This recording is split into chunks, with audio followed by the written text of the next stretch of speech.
क्या आप IIT JEE medical 11th या 12th की प्रिपरेशन कर रहे हैं और आपको एक बेस्ट कोचिंग इंस्टीट्यूट की तलाश है? तो अब आपके साथ होगा चंद्रयान, जहां है NITS फैकल्टीज, साथ ही up to 100% scholarship. Chandrayaan, Lankeshwar complex, Akashvani Chowk, Adityapur. Admissions open.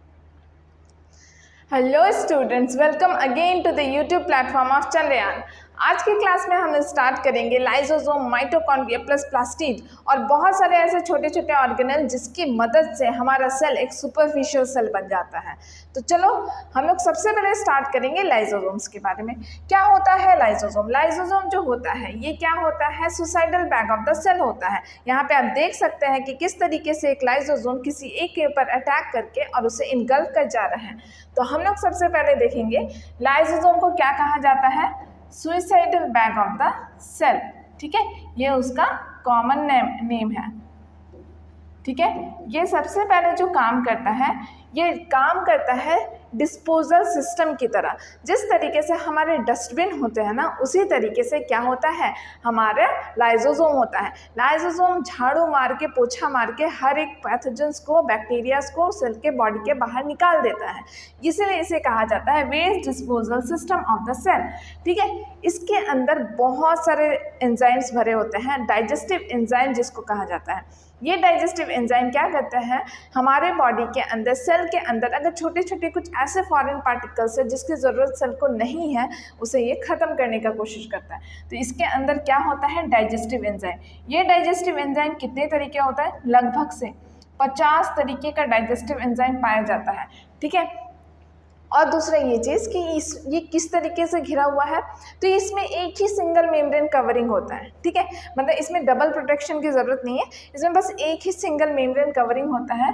तो इसे हम लोग कहते हैं single membrane bound organelle. Clear है? और दूसरा, इसके अंदर जो एंजाइम है ना, ये एंजाइम को सिंथेसिस करने वाला है रफ एंडोप्लाज्मिक रेटिकुलम। याद करो, रफ एंडोप्लाज्मिक रेटिकुलम के पास होता है राइबोसोम्स। राइबोसोम्स में होते हैं प्रोटीन, और प्रोटीन ही सिंथेसाइज करेंगे एंजाइम्स को।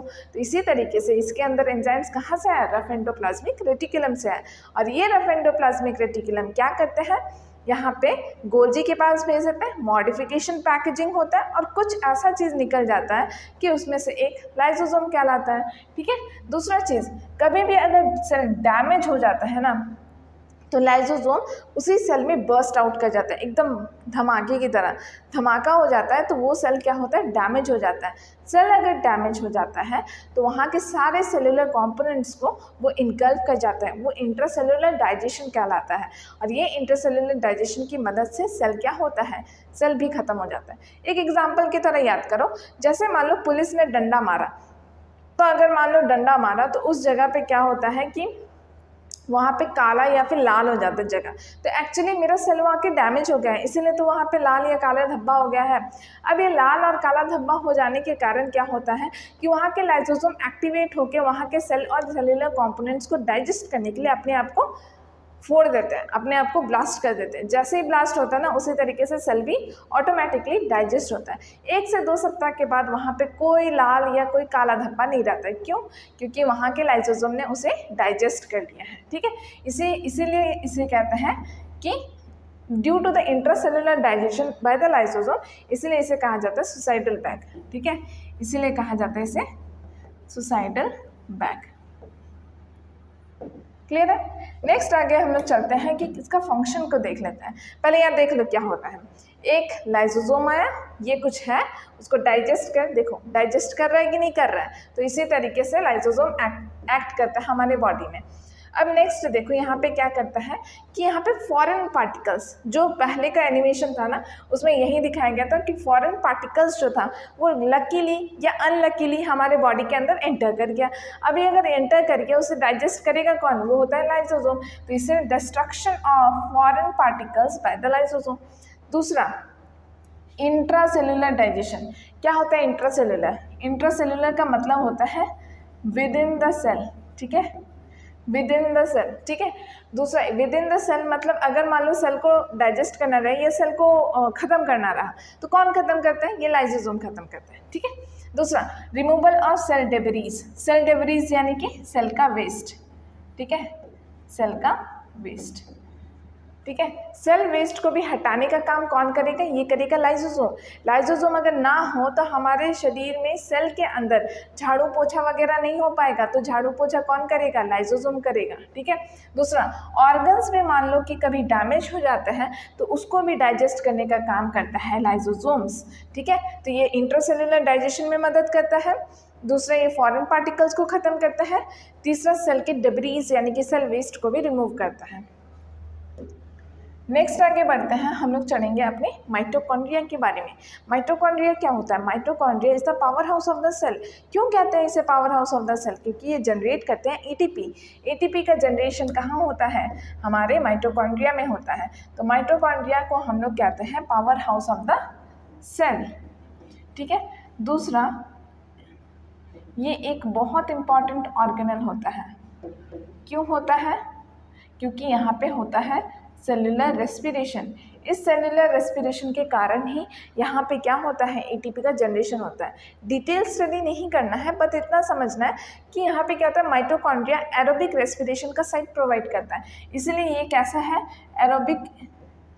एरोबिक का मतलब होता है ऑक्सीजन के प्रेजेंस में। In presence of oxygen respiration होता है।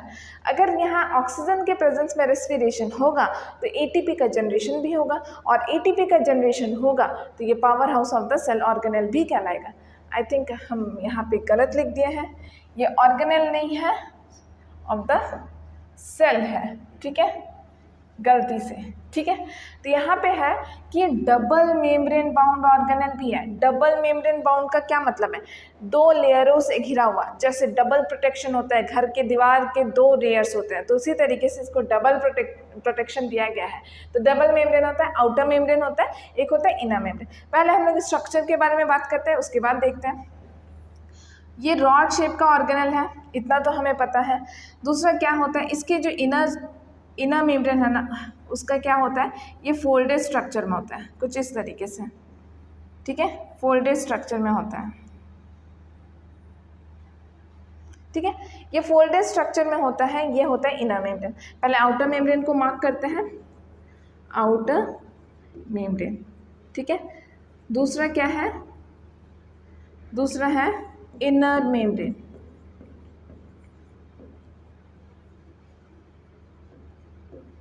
और आउटर और इनर मेम्ब्रेन के बीच में एक स्पेस प्रेजेंट होता है, उस स्पेस को बोला जाता है इंट्रा माइटोकॉन्ड्रियल स्पेस। ठीक है। माइटोकॉन्ड्रिया के अंदर दो मेम्ब्रेन के बीच में जो स्पेस कहलाता है उसको कहलाता है इंट्रा माइटोकॉन्ड्रियल स्पेस। ठीक है।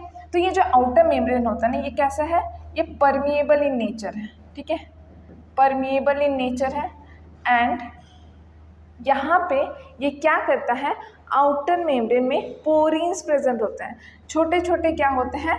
छेद होते हैं, जिसके थ्रू कुछ कुछ चीज़ें अंदर और बाहर आ जा सकते हैं। ठीक है। तो यहाँ पे क्या लिखेंगे? And have porins. ठीक है, पोर्स होता है। इनर मेम्ब्रेन क्या होता है?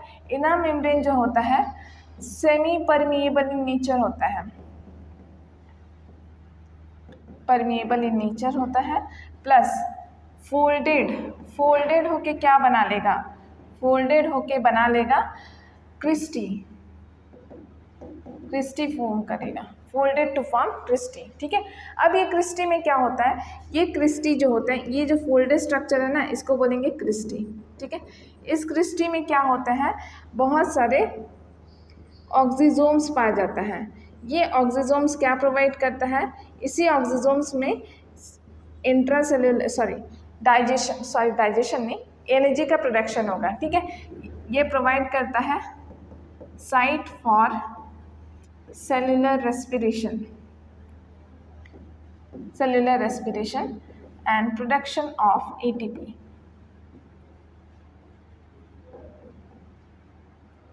And production of ATP. ATP तो सबको पता है क्या होता है।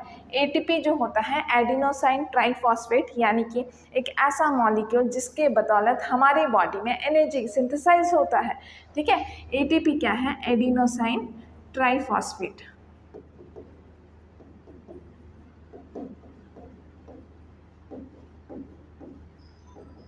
ये एडिनोसाइन ट्राइफॉस्फेट क्या करता है, ये हमारे बॉडी का वो पार्ट होता है जहाँ पे एनर्जी सिंथेसाइज्ड होता है।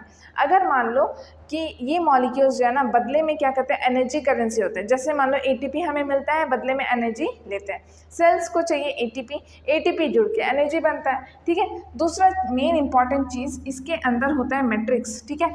ये जो है ना इसमें भी एक लिक्विडी फॉर्म पाया जाता है, किसके अंदर में, तो इनर मेम्ब्रेन के अंदर में। तो ये होता है मैट्रिक्स। मैट्रिक्स में पाया जाता है दो इम्पॉर्टेंट चीज़ें, एक होते हैं राइबोसोम्स, ठीक है, राइबोसोम्स, और दूसरा होता है सर्कुलर डीएनए। क्या पाया जाता है, double stranded circular DNA. Double stranded circular DNA अगर पाया जाता है और राइबोसोम अगर पाया जाता है तो कहीं ना कहीं ये अपने प्रोटीन का सिंथेसिस खुद करते हैं। इसीलिए इस नेचर को सेमी ऑटोनॉमस नेचर भी बोला जाता है, ठीक है। सेमी ऑटोनॉमस नेचर क्यों बोला जाता है, क्योंकि ये अपने प्रोटीन और एंजाइम्स को खुद ही सिंथेसाइज करते हैं, क्योंकि उसके पास खुद के डीएनए और राइबोसोम प्रेजेंट है, इसीलिए, ठीक है। नेक्स्ट हम लोग आगे बढ़ते हैं, हम लोग चलेंगे अपने, इधर देख लो, ये है हमारा माइटोकॉन्ड्रिया। माइटोकॉन्ड्रिया क्या दिखा रही है, ताकतवर क्यों है, क्योंकि इसके पास ज़रूरत ही नहीं है, किसी के ऊपर डिपेंड ही नहीं रहता है। ये इसका डीएनए, इसका प्रोटीन, ये सारा चीज़ उसके पास ही है, सब कुछ, इसलिए मोस्ट ताकतवर है। और बोलता है कि लो हम तो एटीपी दे रहे हैं, तुमको एनर्जी दे रहे हैं, ले लो, ठीक है। तो यहाँ पे क्या होता है, इसका जो इनर मेम्ब्रेन होता है वो फोल्डेड है, ठीक है, फोल्डेड बना, और जो अंदर का मेम्ब्रेन है ना उसको बोला जाता है क्रिस्टी। और क्रिस्टी ही प्रोवाइड करता है, सरफेस एरिया को भी बढ़ाने का काम करता है। दूसरा चीज़ क्या करता है, ये साइट प्रोवाइड करता है एटीपी के प्रोडक्शन और सेलुलर रेस्पिरेशन के लिए, ठीक है। नेक्स्ट आगे बढ़ जाते हैं हम लोग प्लास्टिड के ऊपर। क्या होता है plastid?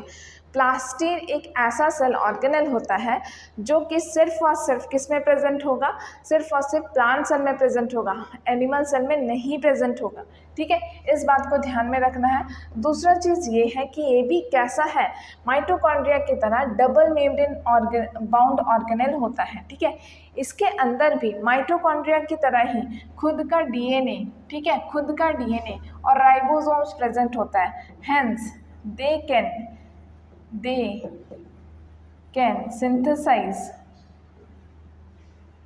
can synthesize their own protein and enzymes, ठीक है। अपने प्रोटीन और एंजाइम्स को खुद से सिंथेसाइज करते हैं, ठीक है। नेक्स्ट आगे बढ़ते हैं हम लोग, चलते हैं माइटोकॉन्ड्रिया के टाइप्स, माइटोकॉन्ड्रिया नहीं, प्लास्टिड के टाइप के ऊपर, ठीक है। प्लास्टिड के कितने तरीके के होते हैं, तो प्लास्टिड होते हैं मेनली 3 तरीके का, ठीक है। सबसे पहले होता है क्लोरोप्लास्ट, पहले पढ़ते हैं फिर स्ट्रक्चर देखेंगे। दूसरा होता है क्रोमोप्लास्ट, हमारी एनसीईआरटी हमें 3 तरीके का बताती है। नेक्स्ट वन होता है ल्यूकोप्लास्ट, ठीक है, ल्यूकोप्लास्ट। क्लोरोप्लास्ट, ठीक है, इसके पास पिगमेंट प्रेजेंट होता है, ग्रीन कलर्ड पिगमेंट, ठीक है। कैसा होता है, ग्रीन कलर्ड पिगमेंट, ठीक है। अब ग्रीन कलर पिगमेंट प्रेजेंट है तो क्या करता है, ग्रीन कलर का पिगमेंट प्रेजेंट है तो ये क्या करता है, हेल्प्स इन द फोटोसिंथेसिस, ठीक है, हेल्प्स इन द फोटोसिंथेसिस, ठीक है। तो जब फोटोसिंथेसिस में मदद करता है तो ये कहाँ पे प्रेजेंट रहेगा, ये प्रेजेंट होगा, लोकेशन इसका लिखते हैं, लोकेशन ये प्रेजेंट होगा मेनली इन द लीव्स। कहाँ पे प्रेजेंट होगा, इन द लीव्स, ठीक है, पत्तों पर ये प्रेजेंट होगा, ठीक है।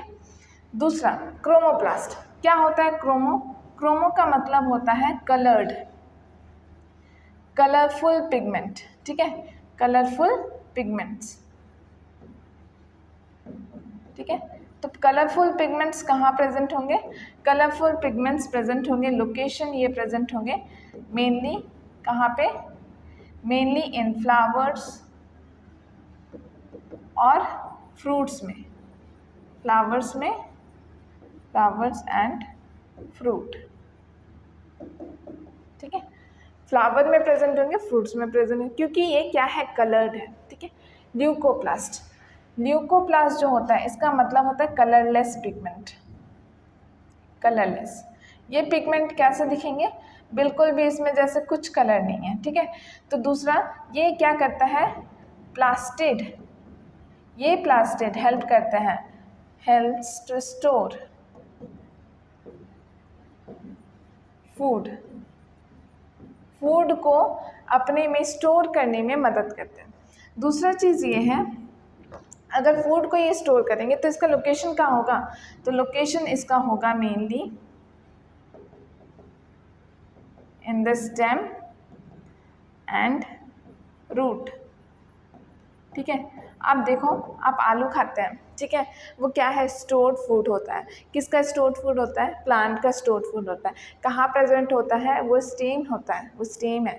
जैसे आप गाजर खाते हैं तो गाजर जो होता है वो भी एक स्टोर्ड फूड का उदाहरण होता है। यहाँ पे मेनली हम बोले कलरलेस। अब आप बोलेंगे कि गाजर तो फिर कलर्ड होता है, तो ल्यूकोप्लास्ट के पास एक ऐसी एबिलिटी है कि वो अपना कलर को बाद में क्रोमोप्लास्ट की तरह चेंज कर लेगा। मतलब ल्यूकोप्लास्ट बिकम क्रोमोप्लास्ट, और उसमें से सिंथेसाइज होने वाले पिगमेंट से उसको कलर मिल जाता है, और पहले वो ल्यूकोप्लास्ट रहता है, इसलिए उसमें स्टोर्ड भी होता है फूड, ठीक है। तो कन्फ्यूज़ नहीं होना है, क्लियर है।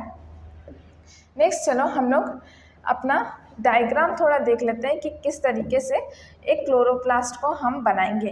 तो मेनली एग्जाम में अगर पूछा जाएगा तो पूछा जाएगा कि क्लोरोप्लास्ट को कैसे बनाना है, तो डिस्कस करना है स्ट्रक्चर को कि क्लोरोप्लास्ट का स्ट्रक्चर कैसे बनाएंगे, ठीक है। तो चलो बनाते हैं। सबसे पहले बनाएंगे हम लोग क्लोरोप्लास्ट के आउटर मेम्ब्रेन को, ठीक है। ये क्या है, आउटर मेम्ब्रेन ऑफ क्लोरोप्लास्ट, ठीक है। फिर ये क्या है, ये है इनर मेम्ब्रेन। ये माइटोकॉन्ड्रिया के इनर मेम्ब्रेन की तरह फोल्डेड नहीं होता है, बल्कि इस तरीके से रहता है, ठीक है। उसके बाद इसके अंदर रहता है कुछ सिक्कों के थाक जैसे बना हुआ रहता है, ठीक है। ये सिक्कों के थाक कहलाते हैं ग्राना, ठीक है। ग्राना जो होता है इसको हम कंपेयर कर सकते हैं एक बिल्डिंग की तरह, ठीक है। बिल्डिंग्स में क्या होता है, बहुत सारे रूम्स होते हैं उसी तरीके से, ठीक है। और ये जो रूम्स होते हैं एक दूसरे से इस तरीके से कनेक्टेड हैं, ठीक है, ब्रिज बना के, ठीक है, ब्रिज बना के इस तरीके से कनेक्शन रखते हैं। बन गए हमारा बिल्डिंग। इस बिल्डिंग को हम लोग कहेंगे ग्राना। क्या कहेंगे, ग्राना। सिंगुलर रहेगा तो बोलेंगे ग्रानम, ठीक है। सिंगुलर रहेगा तो बोलेंगे ग्रानम, ठीक है। नेक्स्ट अगर देखें कि हमारे एक एक बिल्डिंग में एक एक कंपार्टमेंट है, एक एक छोटे छोटे रूम है, इन कंपार्टमेंट को बोला जाता है थैलाकॉइड, ठीक है। इस थैलाकॉइड के अंदर प्रेजेंट रहता है वो मेन इंग्रेडिएंट, वो इंसान जो रहने का है, तो वो इंसान तो नहीं, एक्चुअली यहाँ पिगमेंट्स है। इस पिगमेंट का नाम है क्लोरोफिल। क्या नाम है इसका, क्लोरोफिल। इसी क्लोरोफिल की मदद से यहाँ पे क्या होता है, सिंथेसिस होता है ग्लूकोज का, यानी कि लाइट रिएक्शन टेक्स प्लेस करता है। और ये जो ब्रिज बनाया है ना, इस ब्रिज का नाम है लैमेली, लैमेली, ठीक है। यहाँ पे एक मैट्रिक्स होता है जहाँ पे डार्क रिएक्शन चलता है। तो डार्क रिएक्शन का मतलब ऐसा नहीं कि रात में होने वाले रिएक्शन। डार्क रिएक्शन का मतलब होता है, एक सेकेंड इसका नाम लिख लें, स्ट्रोमा। ये होता है मैट्रिक्स, ठीक है, जहाँ पे क्या चलता है, डार्क रिएक्शन, ठीक है। डार्क रिएक्शन यहीं पे टेक्स प्लेस करता है। तो ये रात में होने वाला रिएक्शन नहीं है, ये लाइट के ऊपर डिपेंडेंट नहीं है, इसीलिए इसे यहाँ पे डार्क रिएक्शन का नाम दिया जाता है। दूसरा चीज़ ये देख लो कि सनलाइट के एब्सेंस के बिना भी हो सकता है। तो ग्लूकोज का सिंथेसिस स्ट्रोमा में होता है, और जहाँ पे वाटर मॉलिक्यूल्स का ब्रेकडाउन होता है, या फिर क्लोरोफिल का एक्टिवेशन साइट, ये तो थैलाकॉइड या लाइट रिएक्शन आपका है तो थैलाकॉइड या ग्राना में होता है, ठीक है। तो अब चलो थोड़ा देख लेते हैं कि किस तरीके से हमारा प्लास्टिड वर्क करता है। यहाँ हम क्लोरोप्लास्ट दिखाएं, क्लोरोप्लास्ट क्या सिंथेसाइज करेगा ग्लूकोज, इसलिए इसे कहा गया है कुछ फेरी नाम दिया गया, फोटोसिंथेसिस फेरी, ठीक है। दूसरा चीज़ ये देखो, यहाँ पे क्लोरोप्लास्ट के बारे में आउटर मेम्ब्रेन, इनर मेम्ब्रेन बताया है। थैलाकॉइड के बारे में एक सिंगल वाले को बोला गया थैलाकॉइड, और यहाँ होता है स्ट्रोमा, ठीक है। ये जो होता है थैलाकॉइड स्पेस होता है, और बताया जा रहा है कि किस तरीके से हमारे प्लांट के बॉडी में किस तरीके से सिंथेसिस होता है, ठीक है। तो इसको उतना नहीं पढ़ना है कि ये क्या होता है, लाइट डिपेंडेंट रिएक्शन होता है और दूसरा स्ट्रोमा में होता है। तो स्ट्रोमा में हमको बस इतना ही याद रखना है कि डार्क रिएक्शन होता है और हमारे प्लांट के, प्लास्टिड के, थैलाकॉइड के अंदर होता है लाइट रिएक्शन। क्लियर है? बस इतना ही ध्यान रखना है। अब नेक्स्ट, ठीक है। ओके स्टूडेंट्स, आज के लिए इतना ही रहने देते हैं। नेक्स्ट क्लास में हम लोग छोटे छोटे और 2-4 ऑर्गेनल्स हैं उसके बारे में पढ़ लेते हैं और लास्ट में हम लोग प्लांट और एनिमल सेल का भी डिफ्रेंशिएशन कर लेंगे, जो कि मोस्ट इंपॉर्टेंट क्वेश्चन होता है क्लास 9 CBSE के लिए। ठीक है, तो तब तक के लिए अपने प्रैक्टिस को दमदार रखो, प्रैक्टिस करो दम से, अच्छे से दम लगा के और पूरा अच्छे से प्रैक्टिस करके यहाँ पे क्वेश्चन का आंसर करो। ठीक है, तब तक के लिए बने रहो। Thank you.